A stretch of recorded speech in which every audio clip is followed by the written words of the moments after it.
Story 1. The Watcher in the Woods. The Jackson family's suburban Connecticut home had become a prison of schedules and expectations.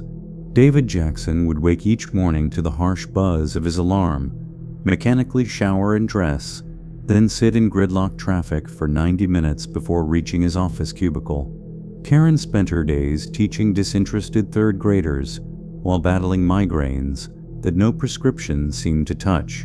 Their children, Emily and Michael, drifted through high school with the glazed expressions of teenagers who'd already learned to compromise their dreams.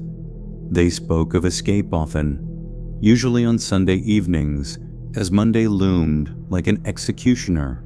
"Someday," David would say, staring into his glass of bourbon, "we'll just go, find a place where we can breathe again." When the letter arrived from a law firm in Portland, Maine, David initially assumed it was a scam. He had never heard of Uncle Warren, his father's reclusive older brother, who had apparently lived and died alone in the northern woods of Maine.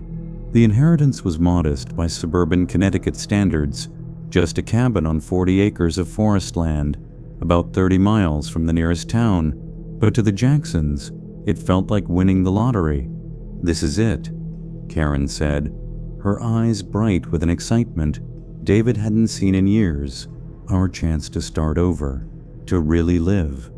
The children were less enthusiastic. Emily, 16, couldn't imagine life without her friends and the mall. Michael, 14, worried about internet access for his gaming. But as David and Karen spun visions of clear night skies, crystal streams, and the freedom to simply exist without constant demands, even the teenagers began to warm to the idea. They sold their house quickly, surprising themselves with how few of their possessions they actually wanted to keep. By mid-June, the Jacksons had arrived at their new home, the moving truck navigating the narrow logging road with difficulty. The cabin exceeded their expectations. Uncle Warren, despite his hermit reputation, had maintained the place beautifully. It was 2 stories of hand-hewn logs, with a stone fireplace that dominated the living room. A creek bubbled nearby, and the clearing around the house offered enough sunlight for the garden. Karen immediately began planning. Their first weeks passed in a flurry of activity. David installed solar panels with a battery system for electricity. They dug a deeper well and set up a rainwater collection system. Karen planted vegetables and herbs while researching canning and preservation. Even Emily and Michael found themselves enjoying the physical work, their complexions healthier from the sun, their sleep deeper from the exhaustion of meaningful labor. By August, they had established a comfortable routine. David rose with the sun, tending to their small flock of chickens and splitting wood for the coming winter. Karen experimented with recipes using their garden's bounty. Emily discovered a talent for identifying edible plants, while Michael became adept at fishing in the nearby stream. "I didn't think I'd like it," Emily confessed one evening as they sat on the porch, watching fireflies rise from the tall grass. "But I don't even miss my phone that much anymore." "Same," Michael agreed, "though I wouldn't say no to some decent internet once in a while." David and Karen exchanged smiles in the growing darkness, satisfied that their gamble had paid off. Here, 30 miles from the nearest stoplight, they had found the authenticity that had eluded them in their previous life. September brought cooler temperatures and the first hints of the famous New England fall colors. The family worked together to stock their root cellar: potatoes, onions, carrots, and apples, arranged in neat rows. David and Michael hunted, freezing venison for the winter months. Karen and Emily gathered late berries for jam, their fingers stained purple with juice. It was Karen who first noticed something amiss. On a crisp October morning, she stepped outside to feed the chickens and saw footprints in the mud near their water pump. They were large, much larger than David's boots, and they didn't follow the usual paths the family used. "Probably just a hiker who got lost," David said when she pointed them out. were not far from the Appalachian Trail. Someone could have wandered off the path looking for water. Karen nodded, but an uneasiness had settled in her stomach. It's just, they circle the house, David, like someone was looking in our windows. David put his arm around her shoulders. I'll check with the ranger station next time I'm in town, see if they've had reports of hikers in the area. But town was a full day's journey there and back, and David had been putting off the trip until absolutely necessary. Their supplies were holding steady, and the less they relied on civilization, the more satisfaction they took in their self-sufficiency. 3 days later, Michael found more footprints, this time near the chicken coop. They're weird, Dad, he said, kneeling beside them. Look how deep they are in the middle, like whoever made them was carrying something heavy. David felt the first flutter of concern. He spent the afternoon installing motion-activated solar lights around the clearing's perimeter, telling the family it was just a precaution against bears.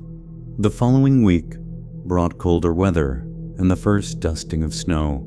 The footprints stopped appearing, and the family relaxed somewhat. David finally made the trip to town, returning with supplies and a reassurance from the ranger station that no hikers had been reported missing. Then the gifts began. Emily found the first one, a crude doll made of twigs and twine with what looked disturbingly like human hair binding it together. It sat on the porch steps one morning, positioned to face the door.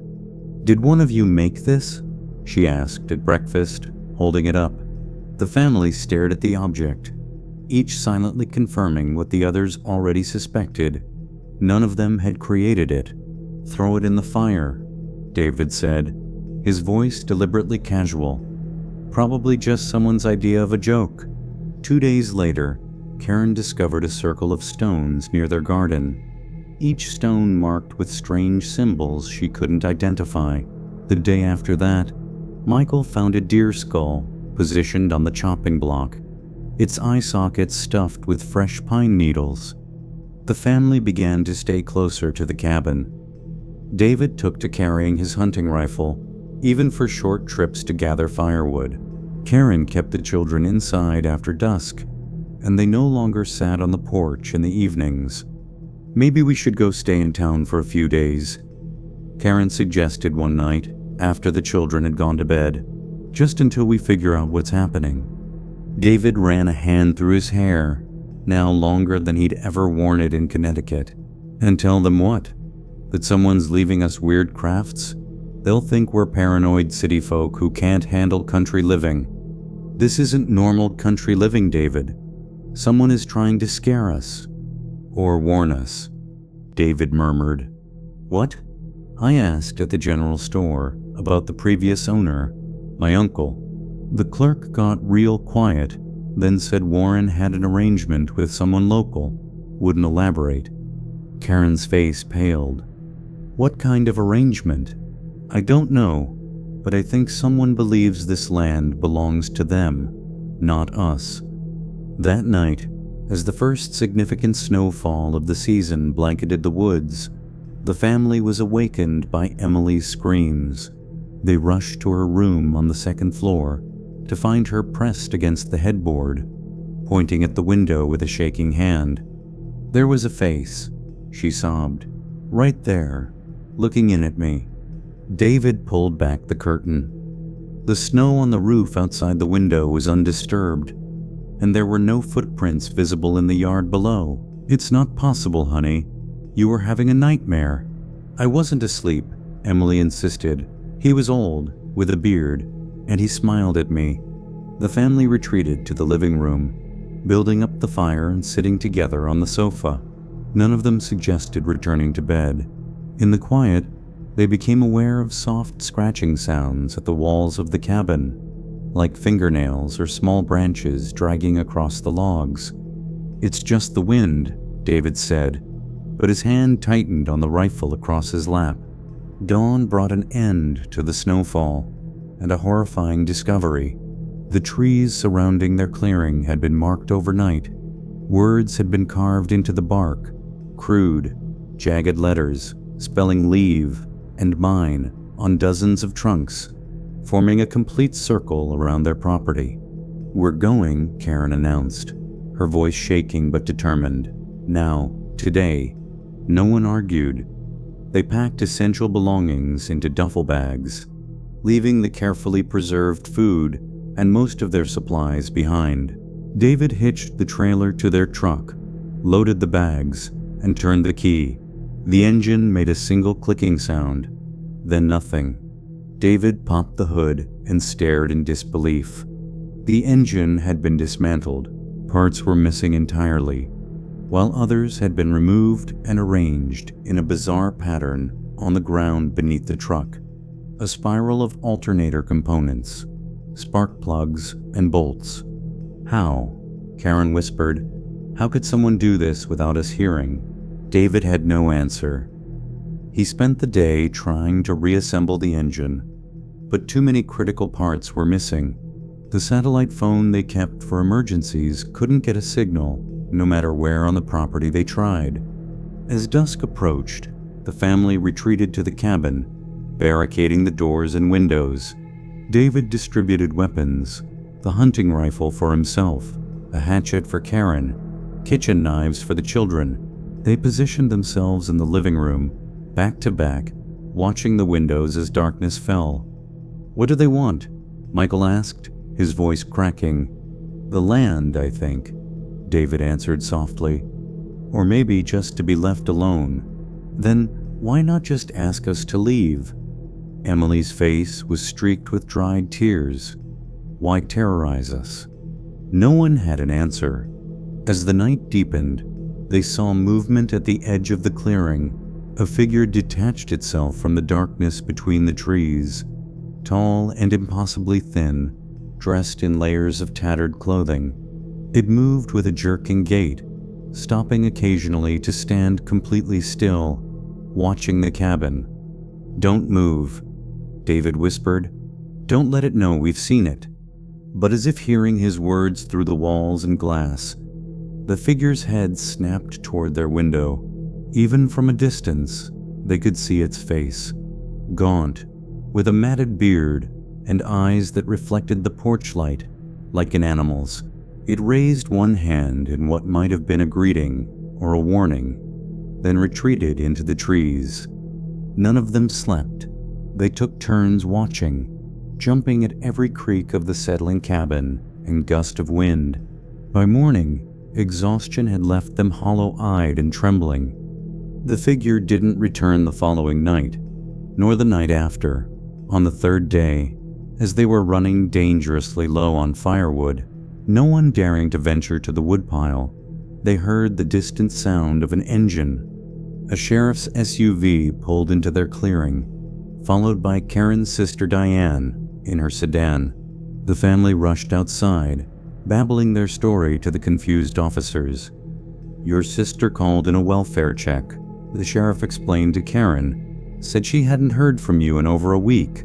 While one deputy examined the dismantled truck, the sheriff took their statement about the footprints, the gifts, the carvings, and the trees.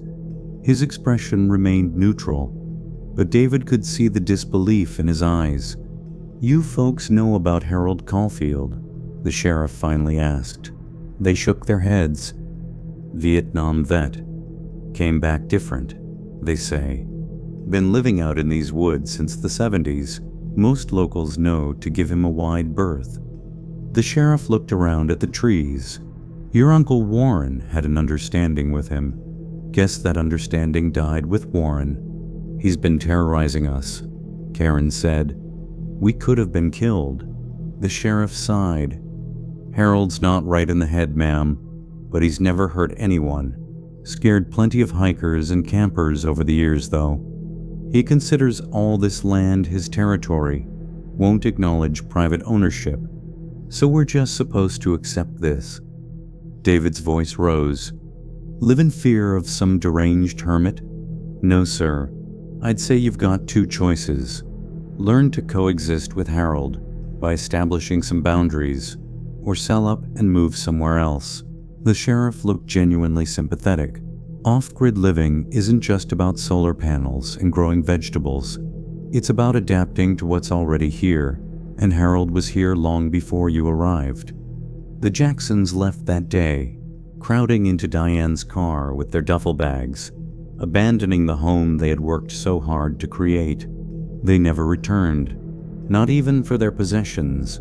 David eventually hired a real estate agent from Portland to sell the property. The agent called months later, sounding puzzled. "The strangest thing, Mr. Jackson. Every time I take someone out to see the cabin, they change their mind. One couple actually made an offer, then called the next day to cancel, said they felt like they were being watched the whole time they were there. The property remains unsold to this day." Local hunters avoid the area, speaking in hushed tones about a tall figure that watches from between the trees. Hikers on nearby trails report finding strange twig constructions and circles of stones. Some say they've heard a man's laughter echoing through the forest at dusk. And in Connecticut, in a small apartment, nothing like their former suburban home, the Jackson family still jumps at unexpected noises in the night. Emily keeps her bedroom curtains closed at all times.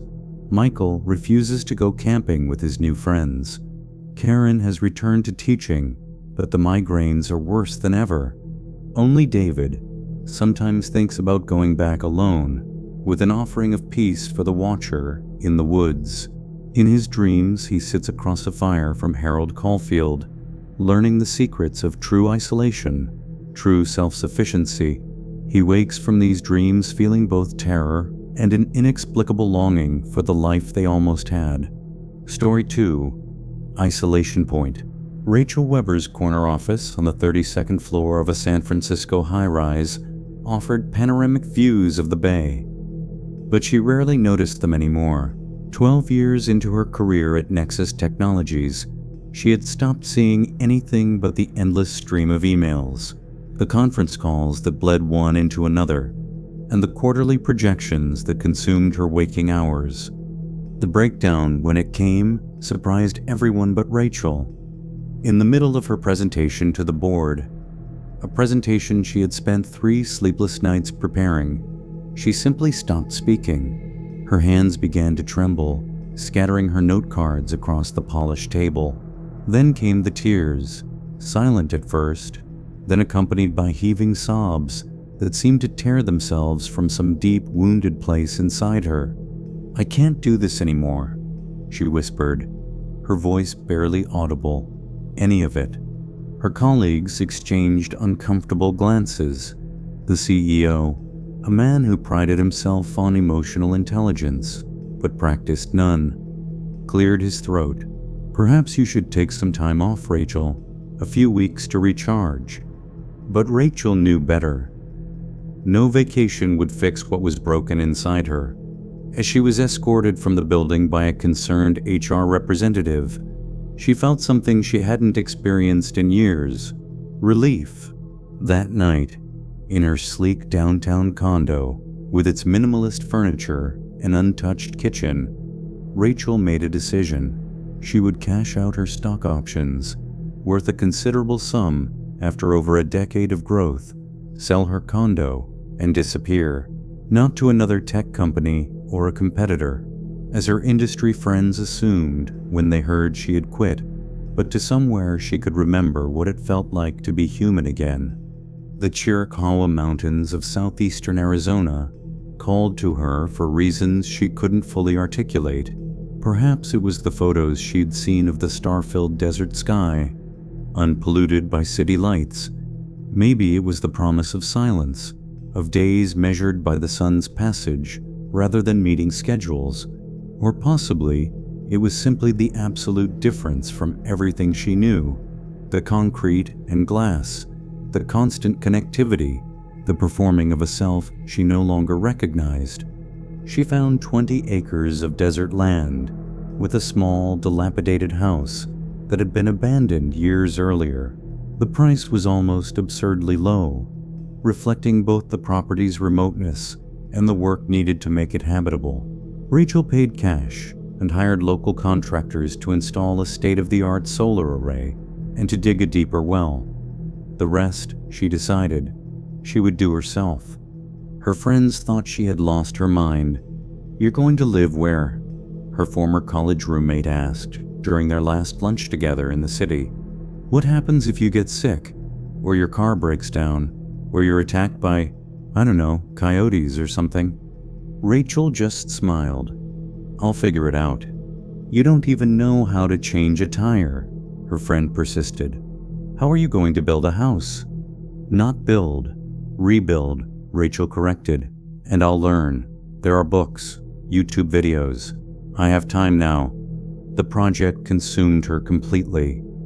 She designed her home as an earthship, a passive solar house built partially into the hillside using recycled materials and natural building techniques.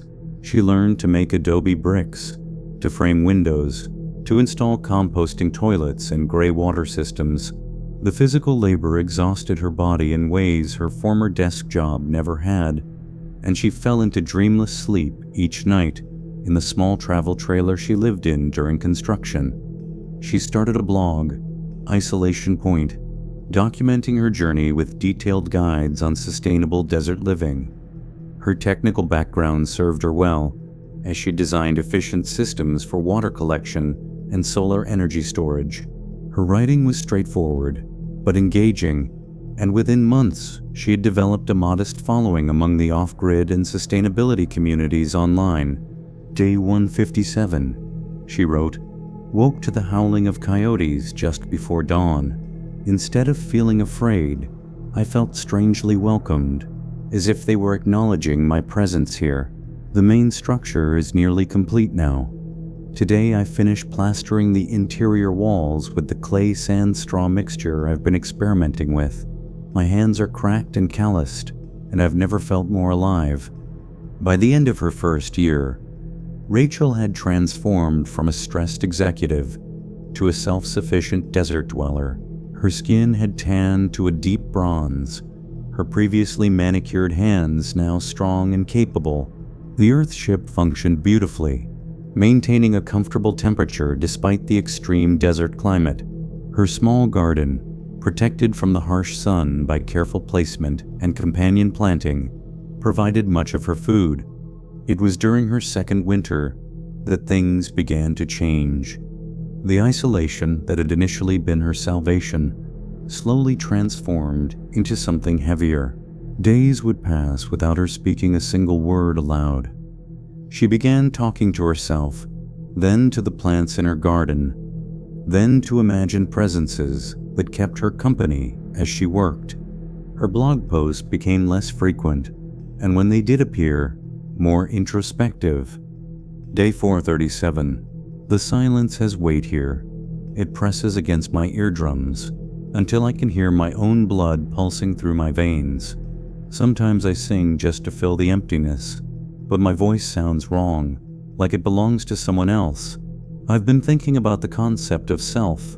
When no one sees you or hears you for months at a time, do you still exist in the same way? Sleep became elusive. Rachel would lie awake, listening to the wind scouring the desert. Sometimes, carried on that wind, she thought she could hear voices, distant at first, like a radio playing several rooms away, then gradually clearer. They seemed to know her name. Just the acoustics of the canyon, she told herself, sitting up in bed at 3 in the morning. Sound bounces strangely off the rock formations, but the voices persisted, becoming more numerous, more insistent. They didn't seem threatening, exactly, more curious, questioning. "Rachel," they would whisper. "Rachel, what are you doing here? Rachel, are you one of us now?" She began staying awake for days at a time, her thoughts fracturing like light through a prism. Coffee became her primary sustenance, cup after cup as she paced the Earthship's curved interior. When exhaustion finally claimed her dreams were vivid and disorienting. Dreams of figures standing at the boundaries of her property, watching her with patient, knowing eyes. Her last public blog post was brief. Day 493. The desert doesn't want us here, or maybe it wants us too much. I'm beginning to understand things I can't explain in words. If I stop writing, know that I'm still here, just listening more than speaking now. In the drafts folder of her blog, never published, she wrote about the visitors, shapes she began seeing from the corner of her eye, standing at the edges of her property.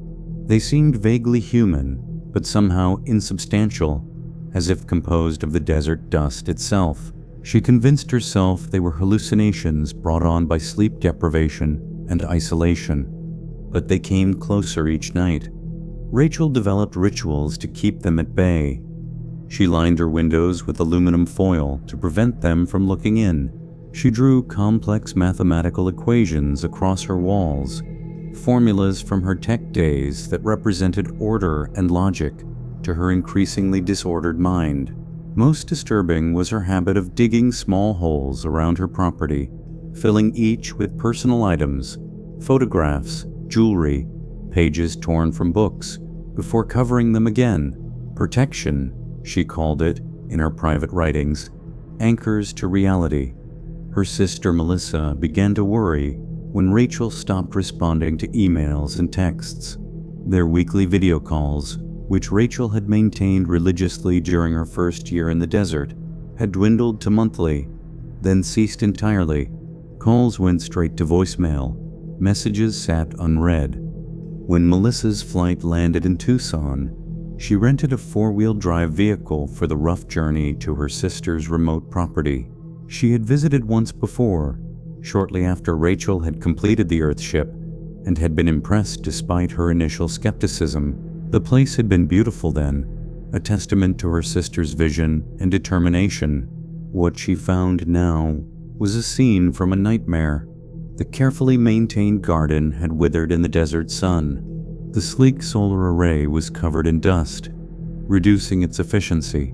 Most alarming was the Earthship itself, its once welcoming entrance, now surrounded by strange arrangements of rocks and sticks, forming patterns Melissa couldn't decipher. She called her sister's name as she approached the door, receiving no answer. It wasn't locked. Inside, the cool, earth-insulated rooms had been transformed. Every window was covered with aluminum foil, casting the interior in a dim, unnatural light. The walls, once smoothly plastered in warm earth tones, were now covered with equations, diagrams, and words written in increasingly frantic script. "They come through the electricity," one wall proclaimed. "They use the solar converters to translate themselves from energy to matter. The boundaries are thinner here." Read another. "Time moves differently at isolation point, and most disturbing, I see myself among them now." Another Rachel watching from the mesa. Melissa found her sister sitting cross-legged in the center of the main room, surrounded by a circle of small objects, a hairbrush, a coffee mug, a framed photograph of their parents. Rachel was dangerously thin, her once healthy desert tan now a sickly pallor. Her hair hung in matted clumps, and her eyes, when they finally focused on Melissa, seemed to be looking at something far beyond her. "You shouldn't have come," Rachel said, her voice hoarse from disuse. "It's not safe for you here." "Rachel, my God." Melissa rushed to her sister, kneeling beside her. "What's happened to you? Are you sick?" Rachel smiled, an expression that somehow made her look even more unsettling. "I'm not sick. I'm finally understanding. They've been trying to show me for months now." "Who has?" "There's no one out here, Rachel. Not from your world." "No." Rachel's gaze drifted to the covered window. "But they've always been here, watching, waiting for someone who could see them." Melissa tried to coax her sister into leaving, just for a few days. They could go to Tucson, see a doctor, get some proper food. Rachel became agitated at the suggestion, insisting she couldn't leave her anchors or her equations. "They'll get in if I go," she said, clutching Melissa's arm with surprising strength, into everything, everyone. They're just waiting for an opening. Eventually, Melissa had to leave, promising to return the next day with supplies and perhaps a doctor who could make a house call. She contacted the local sheriff's department from her hotel in the nearest town, explaining her concerns about her sister's mental state. "Happens sometimes," the deputy told her. "People come out here thinking they want isolation, but the human mind isn't built for it. We'll send someone out with you tomorrow." But when Melissa and 2 deputies arrived at Isolation Point the following afternoon, Rachel was gone. Her wallet, phone, and identification remained in the house. A half-full cup of coffee sat on the kitchen counter, still warm to the touch. The only clues were a set of footprints leading from the back door straight into the desert, stopping abruptly after about 100 yards, as if Rachel had simply vanished. The search lasted for weeks. Teams with dogs combed the surrounding desert.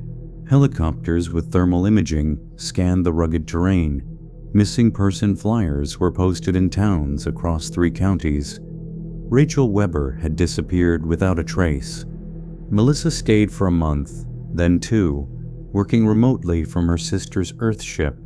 After cleaning up the disturbing writings and removing the foil from the windows, she kept hoping for some sign, some explanation. Each night, she thought she could hear voices on the wind, calling her sister's name.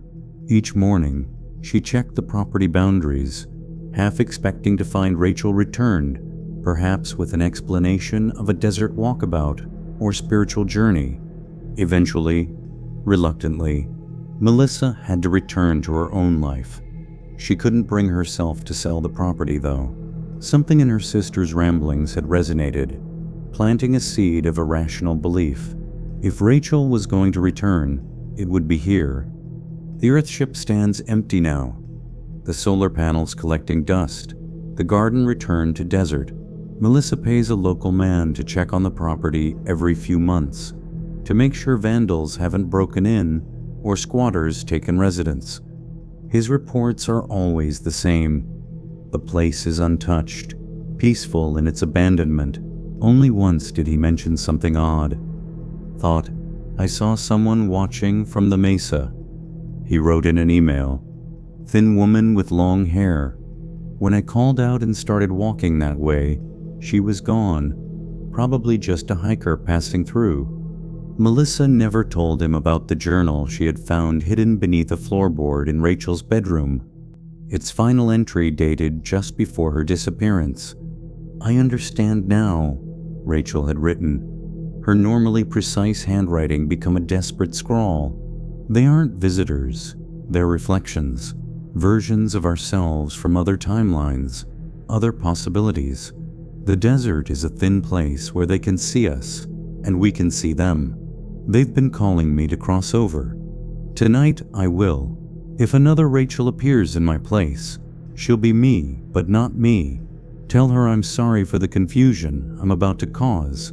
Tell her to fill in the holes I've dug. They're keeping the boundaries weak. Tell her to go back to the city before she sees herself watching from the mesa. Once that happens, it's already too late."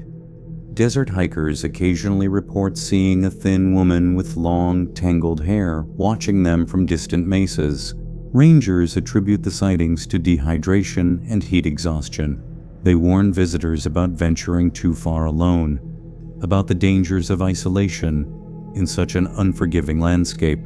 They say nothing about the holes that sometimes appear overnight around remote campsites, each filled with a small personal item, a watch, a ring, a driver's license belonging to the camper who discovers them.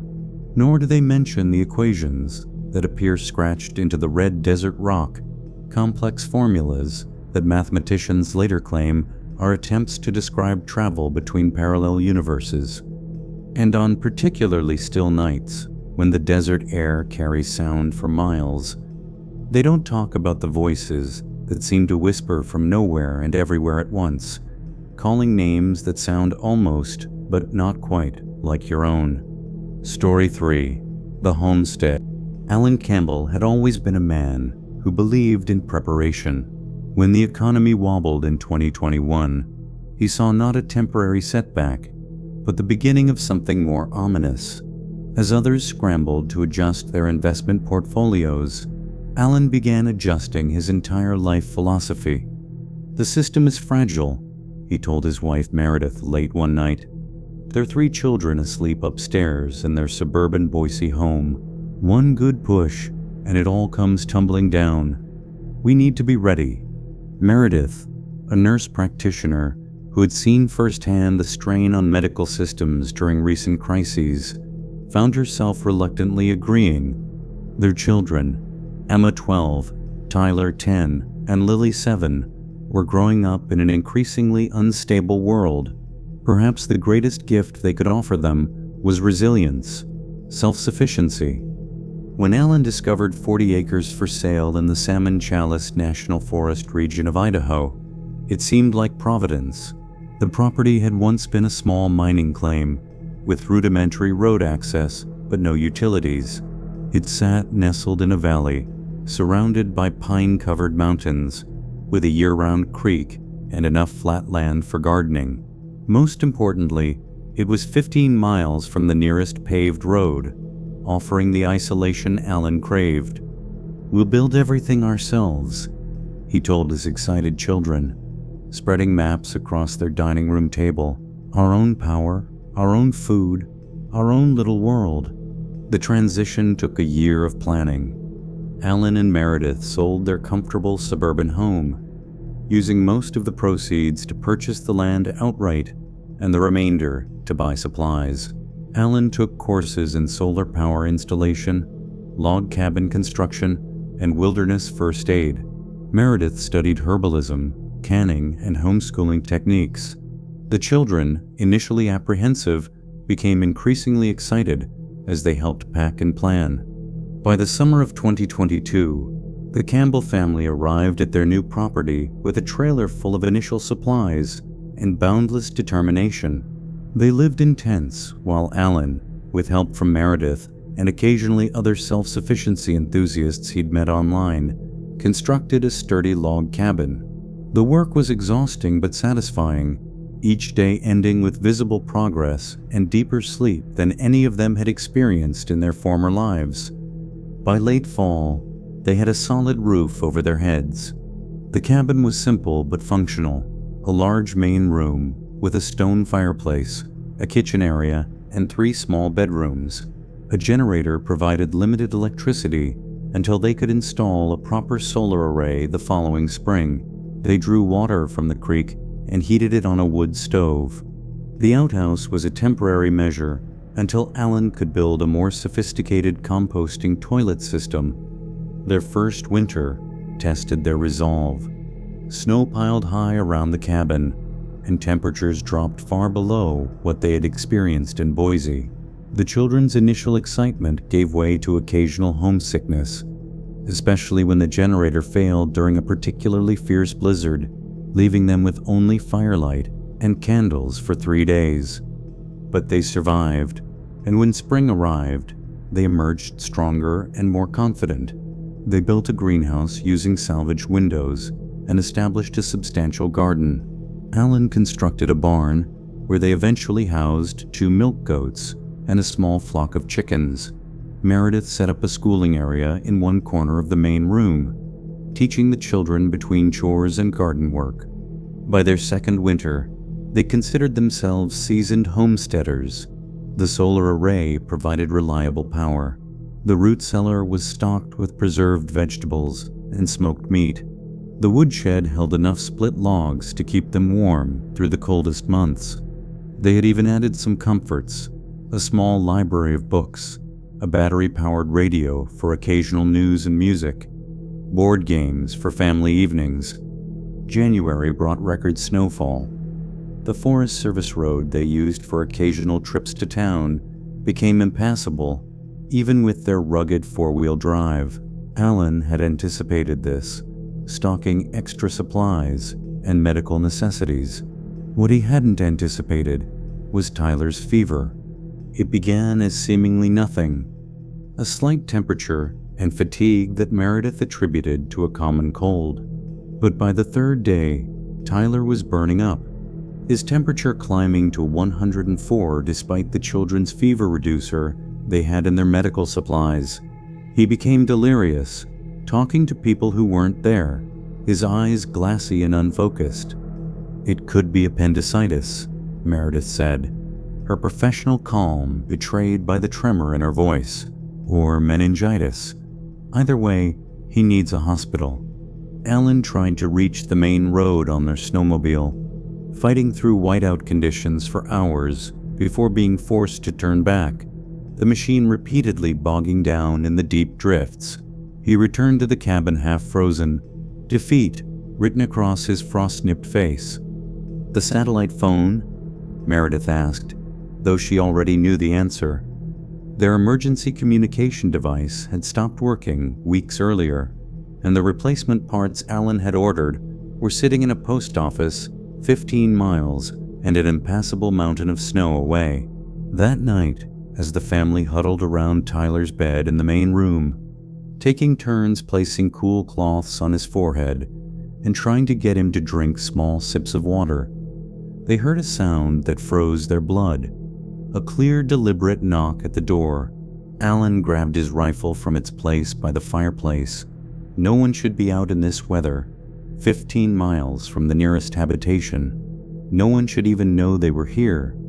"Stay with Tyler," he whispered to Meredith, motioning for Emma and Lily to move behind their mother. The knock came again, more insistent this time. Alan approached the door cautiously, rifle ready. "Who's there?" he called, his voice steady despite his racing heart. "A neighbor," came the reply, the voice elderly but strong. "Saw your chimney smoke from my place over the ridge. Thought you might need help with this storm." Alan hesitated.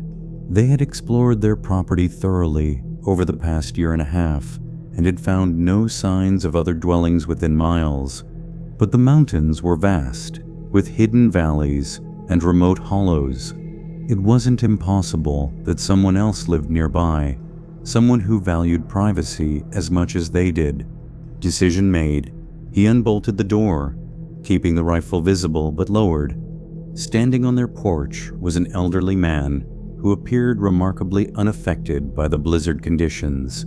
He wore a flannel shirt and canvas jacket, adequate clothing for a cool autumn day, perhaps, but absurdly insufficient for the bitter cold and driving snow. His white beard was neatly trimmed, his blue eyes sharp beneath bushy eyebrows. He carried a small leather pouch in gnarled hands. "Name's Joseph," the man said, nodding at the rifle without apparent concern. "Been watching you folks get settled. Figured it was time to introduce myself when I saw you trying to get out earlier today." He peered past Alan into the cabin. "Got trouble?" Alan found himself lowering the rifle further. Something about the old man's direct gaze, inspiring an instinctive trust. "My son," he said. "He's sick. Very sick. I tried to reach town for help, but the snow..." Joseph nodded. "May I?" he asked, gesturing toward the door. Alan stepped aside, allowing the stranger to enter. As Joseph moved into the warmth of the cabin, Meredith looked up from Tyler's bedside, surprise and wariness battling across her face. "Your boy has mountain fever," Joseph said matter-of-factly, approaching the bed. He didn't ask permission before placing a weathered hand on Tyler's forehead. "Been seeing it since I was a boy myself. Comes on quick, burns hot." "Do you have medical training?" Meredith asked, her professional instincts overcoming her initial suspicion. Joseph chuckled. "Not the kind they teach in schools, ma'am. But I've lived in these mountains for longer than you might believe, and I've seen this sickness many times." He opened the leather pouch he carried, removing a small cloth bundle. "Fever herb," he explained, unwrapping it to reveal dried leaves and roots. "Make a tea with this. Strong, mind you. He'll need to drink it all, even if it tastes foul. By morning, the fever will break." Meredith took the bundle, her medical training warring with desperation. She examined the herbs, sniffing them cautiously. What is this exactly? Echinacea? Willow bark? Just what grows on the high slopes, Joseph said vaguely. Works better if you don't question it too much. His blue eyes twinkled, as if at a private joke. Alan and Meredith exchanged glances. They had no better options. While Meredith prepared the tea, according to Joseph's instructions, Alan offered their visitor food and a place by the fire. Joseph accepted both, with the casual ease of someone accustomed to simple hospitality. He spoke little about himself, deflecting personal questions with vague references to just over the ridge and not far as the crow flies. Instead, he asked about their homestead, the solar setup, the garden plans, the goats. You've done well, he told Alan, better than most who try. But winter up here isn't just about keeping warm and fed. It's about keeping your mind right when the snow walls you in for months, about knowing which voices in the wind to listen to and which to ignore. Before Alan could ask what he meant, Meredith called from Tyler's bedside. The boy was struggling against the bitter tea, turning his head away. He needs to drink it all, Joseph said, suddenly beside them, though Alan hadn't seen him move from the fire. Every drop.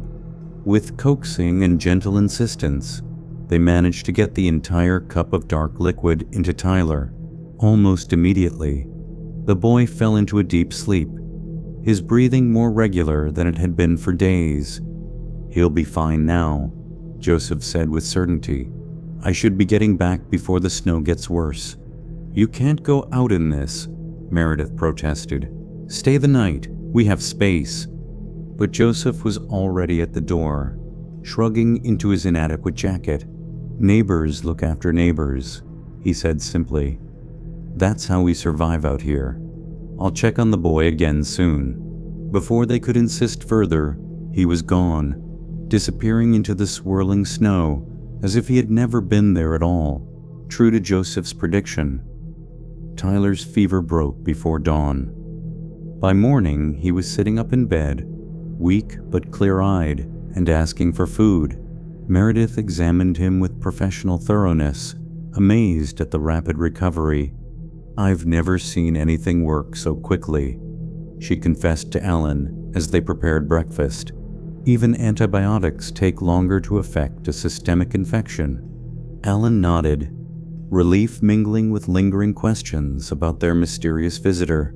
When the weather clears, I'll try to find his place, properly thank him. But 2 weeks of exploration after the blizzard subsided revealed no cabin, no smoke from a chimney, no trails in the snow leading over the ridge.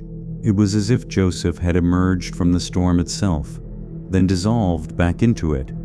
They might have attributed the entire episode to a shared hallucination born of desperation, had it not been for Tyler's recovery, and for the occasional glimpses they began to catch of Joseph watching their cabin from the tree line. Sometimes he would raise a hand in greeting if they spotted him, but he never approached the cabin uninvited again, until he began leaving gifts. Emma found the first one, a small wooden figure carved in the shape of a girl with long braided hair, remarkably similar to Emma herself. It sat on a stump near the chicken coop one morning in late February. Look what Joseph made me, she said, showing it to her parents at breakfast. Alan examined the carving with unease. The craftsmanship was exquisite, the details of Emma's features captured with uncanny precision. Did you see him leave this? Emma shook her head. But it has to be from him. Who else would it be? Over the following weeks, more gifts appeared. A wooden whistle for Tyler that produced eerily beautiful melodies, regardless of who played it. A small woven basket for Lily, filled with early spring flowers that shouldn't have been blooming yet in the mountain climate. For Meredith, bundles of herbs labeled in spidery handwriting with uses she'd never encountered in her medical training. For sleep without dreams, read one. For courage when shadows lengthen, said another. Alan received nothing, a fact that both relieved and troubled him.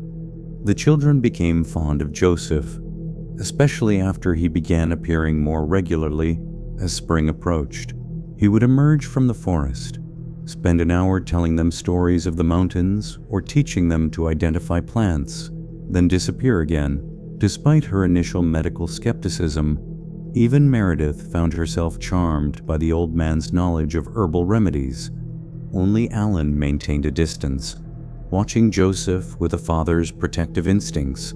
There was something not quite right about the old man's eyes, he thought. They were too dark sometimes, almost completely black in certain lights, and occasionally seemed to be looking in slightly different directions, as if focusing on things no one else could see. "Don't you think it's strange that we never found where he lives?" Alan asked Meredith one night after the children were asleep.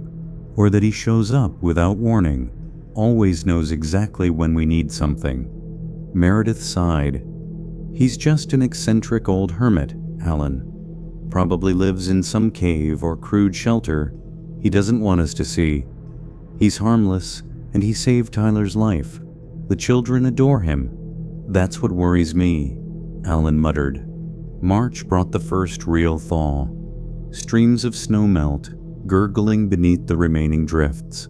Patches of bare ground emerging around the cabin. The family's spirits lifted with the promise of spring. Their second winter in the wilderness nearly behind them. On a clear afternoon, while Alan was checking their solar panels for winter damage, Emma went to collect eggs from the chicken coop. When she hadn't returned after 20 minutes, Meredith sent Tyler to look for her. He came running back, face pale. "Emma's not at the coop.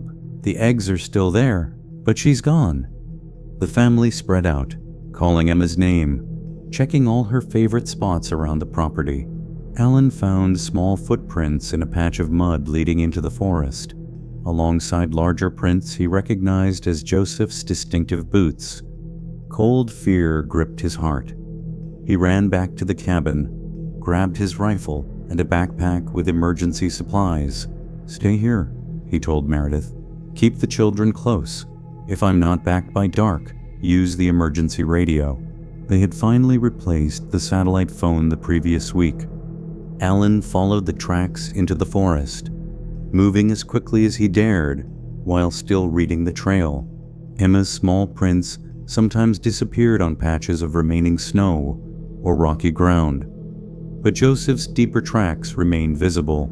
They led steadily deeper into the mountains, following game trails and sometimes seemingly passing through impenetrable brush that, upon closer inspection, concealed narrow passages. After miles of tracking, the forest opened into a small clearing. In the center stood a cabin Alan had never seen before. Despite having hunted these woods extensively, it was older than their own home, built of darkened logs with a sagging metal roof. Smoke curled from a stone chimney. The windows were covered from the inside, preventing any view of the interior. Alan approached cautiously, rifle ready. "Emma," he called, "are you in there?" "It's Dad." No answer came, but he thought he heard movement inside. A scraping of chairs, a murmur of voices. He reached the porch and tested the door. It swung open with a long creak. The cabin's interior was dim, lit only by firelight, and what little sunshine penetrated the cloth-covered windows. As his eyes adjusted, Alan saw Emma sitting at a rough wooden table, looking strangely calm. Across from her sat Joseph, his back to the door. "Emma," Alan said softly, not wanting to startle either occupant when he held a loaded rifle. "It's time to go home." Emma looked up, her expression oddly vacant. "Dad, Joseph was just showing me his pictures." Alan stepped further into the cabin, keeping the rifle pointed at the floor but ready. What he saw on the walls made his blood run cold. Photographs covered every available surface, hundreds of them. Some yellowed with age, others more recent.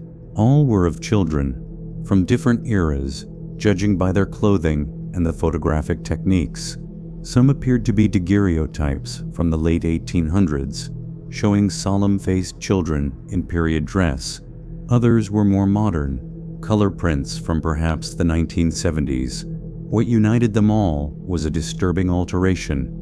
Each child's eyes had been meticulously scratched out of the image.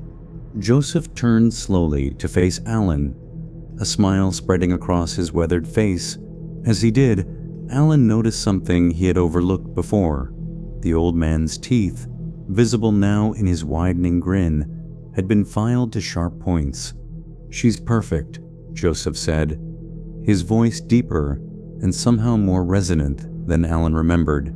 "Just like the others, they always send more." "Emma, come here," Alan said, raising the rifle now. "We're leaving." Joseph made no move to stop Emma as she rose and walked to her father's side. Instead, he simply continued smiling. That terrible pointed-toothed smile. "You can take her for now," he said, "but I've shown her the way to my home. She'll come back. They always do." "We're never coming back here," Alan said, backing toward the door with Emma pressed against his side. "Stay away from my family." Joseph's eyes, now definitely black from corner to corner, gleamed in the firelight. "I've been gathering them for longer than you can imagine," he said, conversationally, as if discussing a stamp collection. "Special children who can see what others can't, who hear the old voices in the mountains. Your Emma has the gift. So does your youngest. The boy, he might develop it after his fever. Hard to tell yet." Alan reached the door, his hand fumbling for the knob, while keeping the rifle trained on Joseph. "You're insane," he said. "If I ever see you near my children again, I'll kill you." Joseph's laugh was like stones grinding together. "Many have tried, woodsman. For many, many years." Once outside, Alan hurried Emma back through the forest, half carrying her when she tired. She said little during their journey, and what she did say troubled him deeply. "His pictures go back forever, Dad," she murmured at one point. "He showed me ones from when the first mines started. He was already old then, and later. He says he's not the only one in the mountains. There are others like him, but he's the only one who likes children." When they finally reached the cabin near dusk, Meredith rushed to embrace Emma, then began checking her for injuries. "What happened? Where did he take you?" "Just to see his home," Emma said vaguely. "He has lots of pictures." Later, after the children were asleep, Emma only drifting off after Meredith gave her a mild sedative from their medical supplies, Alan told his wife everything he had seen in the strange cabin. "We're leaving," he said firmly, "as soon as the roads are passable. This place isn't safe." For once, Meredith didn't argue. "I thought he was just a lonely old man," she whispered. "How could I have been so wrong?" Alan spent the night on the porch with his rifle, watching the tree line. In the morning, he convinced a reluctant Meredith to stay with the children while he went to find the sheriff. The Forest Service road, while still muddy and rutted, had finally cleared enough for their truck to pass. The sheriff in the small town of Challis listened to Alan's story with a non-committal expression. "Description sounds like old Joseph Blackwood," he said when Alan finished. "There are stories about him going back generations, but nobody's actually proven he exists. Most folks think he's just a mountain legend, like Bigfoot." "He exists," Alan insisted. "He took my daughter. I found his cabin." The sheriff sighed. "Look, I've been sheriff here for 23 years. Every few years, someone comes in with a story about Joseph Blackwood. Always the same description.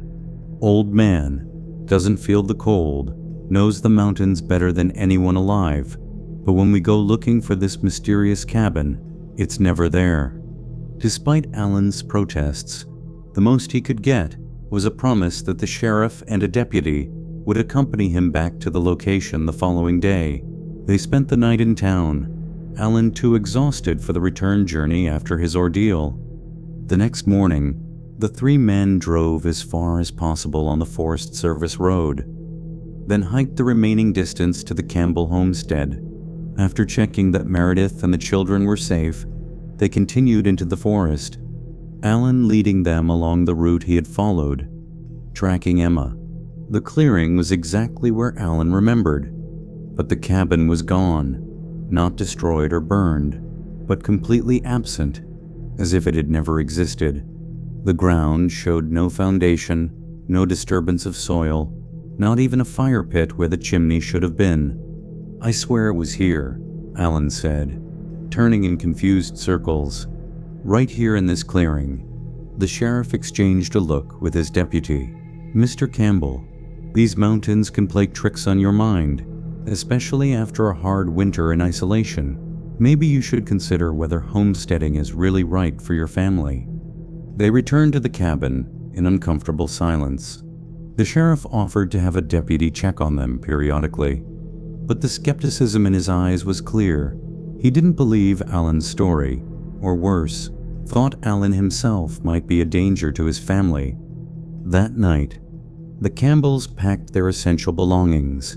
They would leave at first light, retreat to civilization until they could decide their next steps.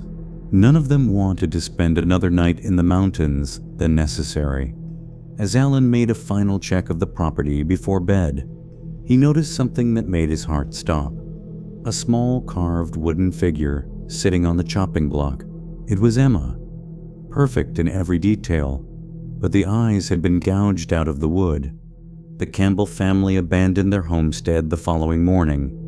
They never returned, not even for the possessions they left behind.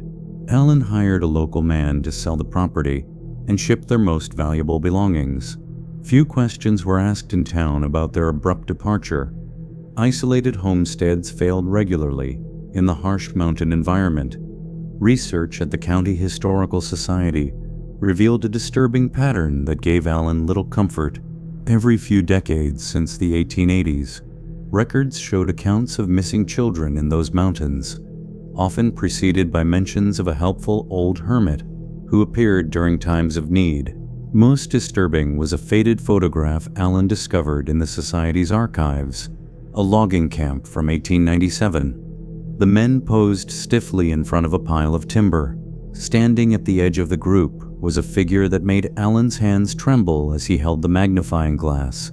Joseph, looking exactly the same as when Alan had last seen him, unaged after more than a century.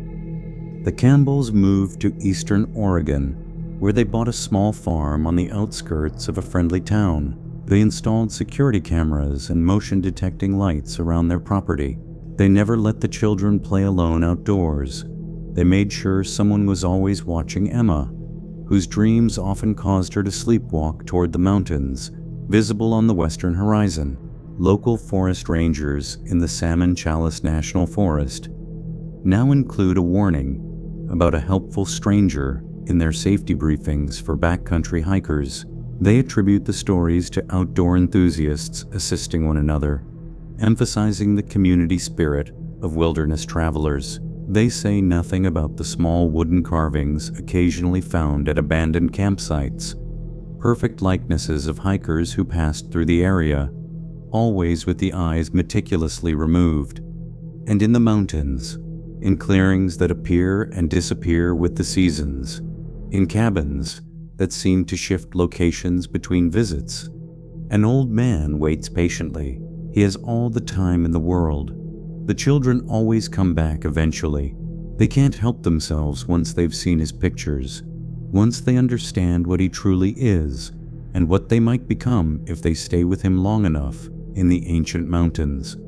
Joseph has been gathering his special children for generations. His collection is nearly complete.